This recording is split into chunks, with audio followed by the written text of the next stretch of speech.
Untitled law allows citizens to reproduce, distribute, or exhibit portions of copyrighted motion pictures, videotapes, or video discs under certain circumstances without authorization of the copyright holder. This is called fair use and is allowed for purposes of criticism, news reporting, teaching, and parody, which doesn't infringe the copyright under 17U.S.C. 107.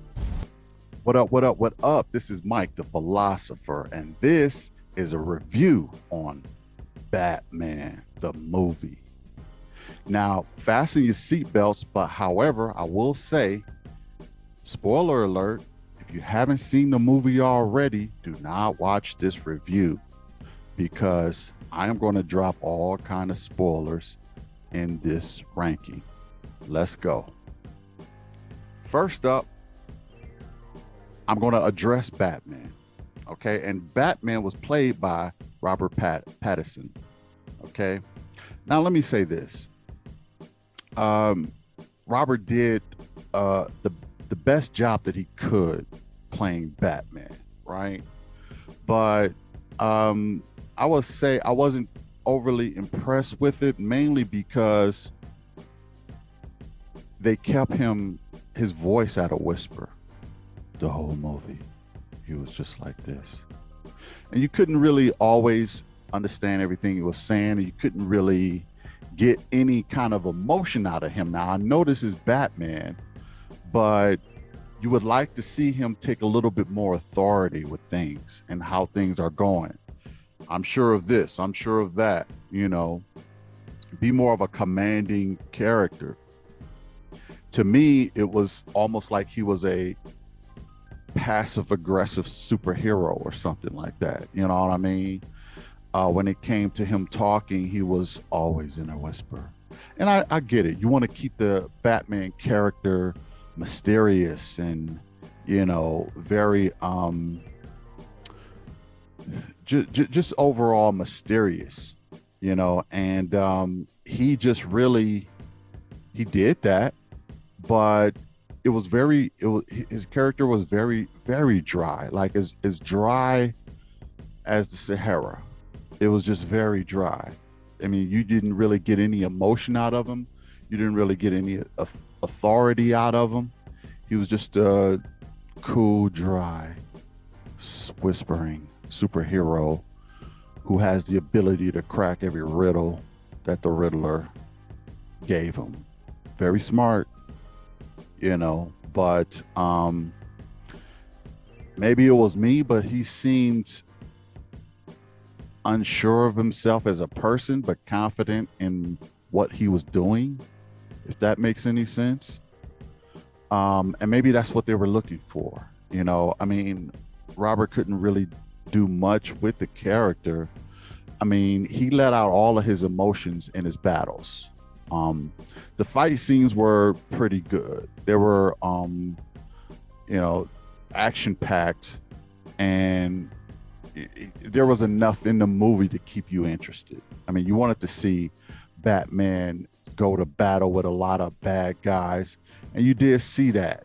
It wasn't overly done with action, you know, but it was enough to keep your eyes glued to the screen. I'll put it that way.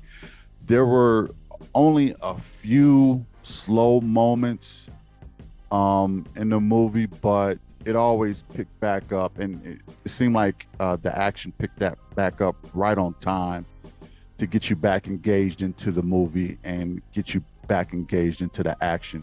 As far as Batman goes, though, I will say that he was very dry, very mysterious, passive aggressive, aloof, you know, super genius who, you know, is immune to bullet wounds for some reason. I know it's his suit, but I'm just saying that I could have gotten more out of Batman. I want to see more authority from Batman in the next movie. 1 out of 5, I would give the Batman character 2.5 stars out of 5. Okay. Moving on to Zoe Kravitz. Okay. And Zoe, she did a pretty good job, actually. She really did. You know, she played Selena Kyle, and let me tell you this. I really do truly think that Zoe may be the next Halle Berry. Very attractive chick. Very attractive chick. And I'm not just saying that because, you know, she's mixed and stuff like that, but she has her body type. She has the same haircut as her. She can give you the seductive and sultry look, you know, the bedroom eyes. I would say she could give off more, you know, sex appeal than Holly did. You know what I mean? I thought she was very attractive. She kept me glued to the screen more than anything. Her acting skills, you know, she's not a pinnacle. She's not at the tip top yet. But again, the script didn't really allow for a lot of leverage as far as emotions and things like that. But I think she did a good job with her character. And, you know, sexy is an understatement. It was dripping off the screen, for me at least. Again, I can totally see her being the next Halle Berry. She's next up, in my opinion. And you know, she really did a good job. She's very athletic. Her fight scenes and her, you know, stunt scenes were just as impressive. I often wanted to see what she was up to rather than Batman, to be honest. So I would say Zoe did a very good job, but again, the character didn't allow for a lot of emotional range, if you will. So I would give her 3.5 out of 5 stars. Okay. Next up is going to be Paul Dano, and he played the Riddler. Now, this guy, in my opinion, was the star of the show. This guy was a prototypical psychopath guy, and he played it very well. I mean, the Riddler was the most interesting character in the movie. Zoe had me interested for other reasons, but this guy who played the Riddler, he was very interesting, the most interesting actor on the screen. And it's because he had more range to work with. He could be crazy, you know what I mean? He could be a psychopath, and he could be nuts, and you always want to know what he's going to do next. And he always had something else up under his sleeve, and he had these riddles, and you know, he got really, you know, he played his role very well. Yeah, so, you know, I'll tell you right now, I'll give this guy,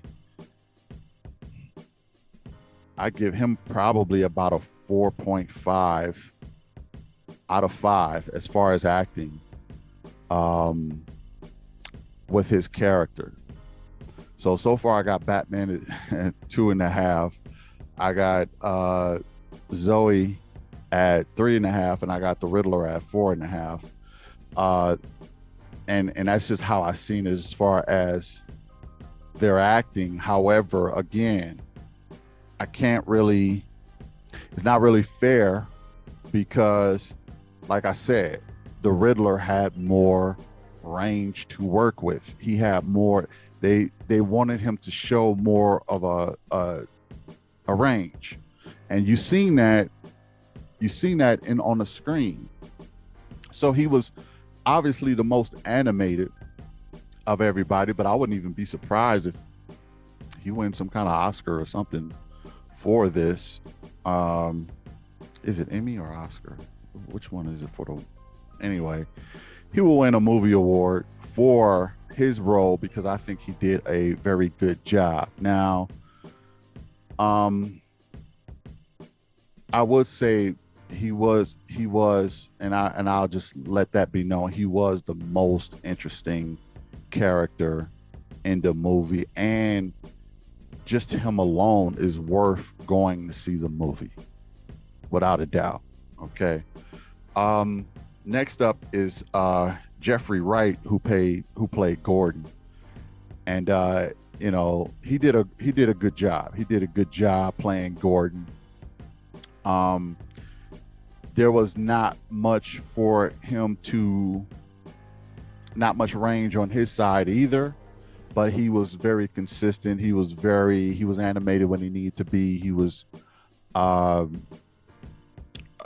want to say, prototypical of the Gordon character. So he stayed in line with that. He didn't jam it up. He didn't do a bad job with it. He didn't do an extraordinary job with it either, but he kept the storyline going and did a pretty good job as Gordon. And I would give him about 3 stars out of 5 on his acting role with that. Next up is Andy Serkis, who played Alfred. There was not much to really go by as far as Alfred. Alfred played a relatively small role in this movie. For a while he, spoiler alert, he gets hurt due to something that happens. But I'm not going to spill all of the beans. You have to go to the movie and watch it and see for yourself. But he did a pretty good job. And this actor, Andy, I know him. I've seen him do some other stuff. He's a great actor. So,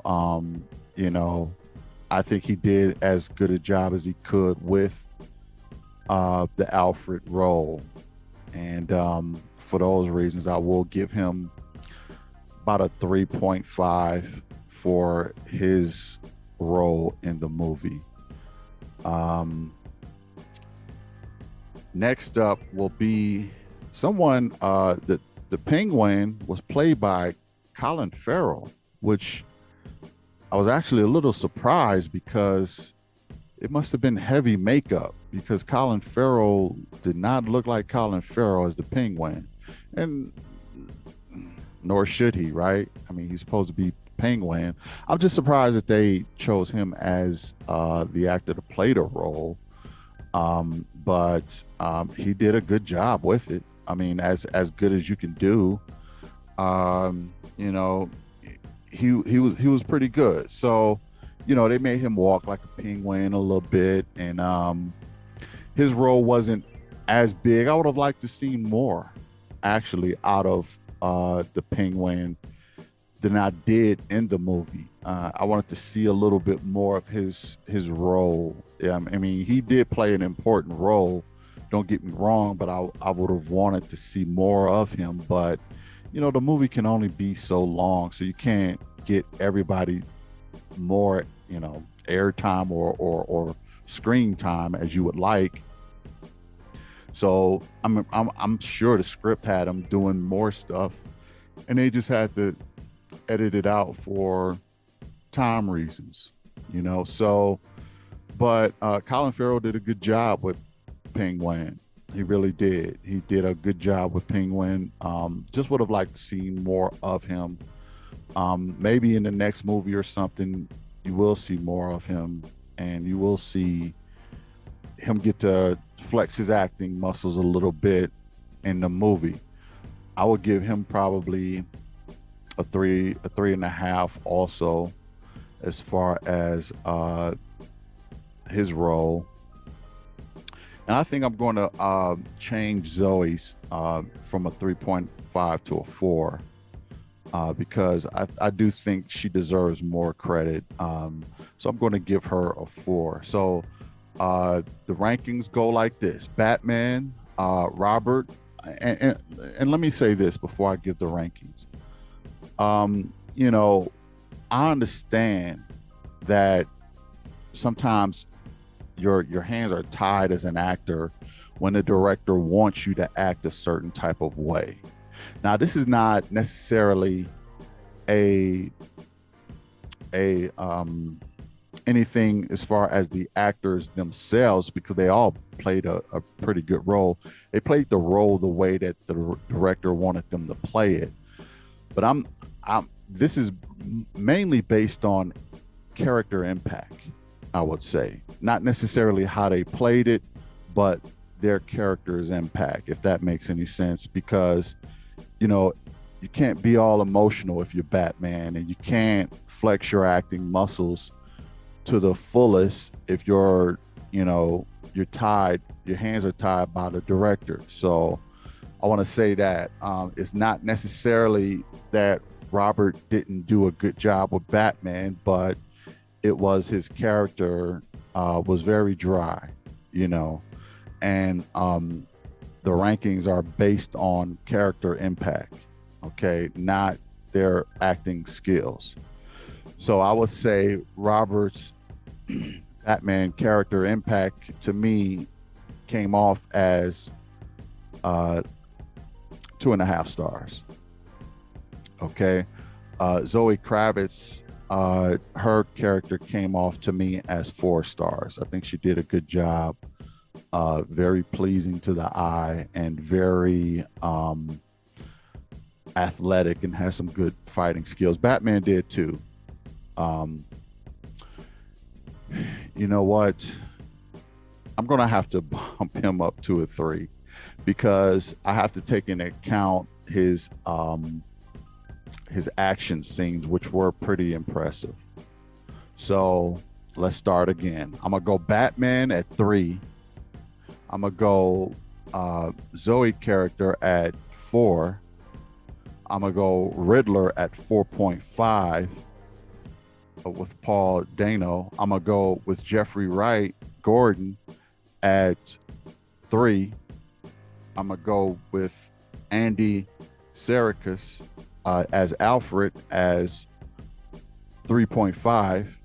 And I'm going to go with Colin Farrell's Penguin with a 3.5. Overall, I give the movie about a 3.5.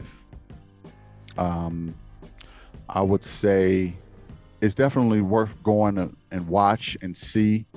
I think that, some say it was very dark, not only literarily, but it was very dark image-wise also. I mean, the whole movie was practically at nighttime in the dark. So, I mean, the storyline was dark and the mood setting was dark and the lighting was dark. So, and there's nothing wrong with that. I mean, it's a Batman movie, right? But, I think 3.5 is a pretty good score. Is worth going to see, and I think you will enjoy it. I enjoyed it a lot. So, go check out Batman and go, get your popcorn and enjoy yourself. It's a great movie. It's especially if you are in love with or you like the Batman series. Okay, if you like the Batman series, you're gonna like this one too. It has action. It keeps you on your toes. It makes you think. It keeps you in suspense. Great acting. And it's a superhero movie, and a lot of people love these types of movies, these superhero movies, fantasy type stuff. So check it out. I would recommend it. So I'm gonna give it an official thumbs up for Batman. Check that out, and thanks for joining me on the Batman rankings. So hit the like, share, and subscribe, and tune in for some more rankings. And we will catch y'all in the next one. Peace.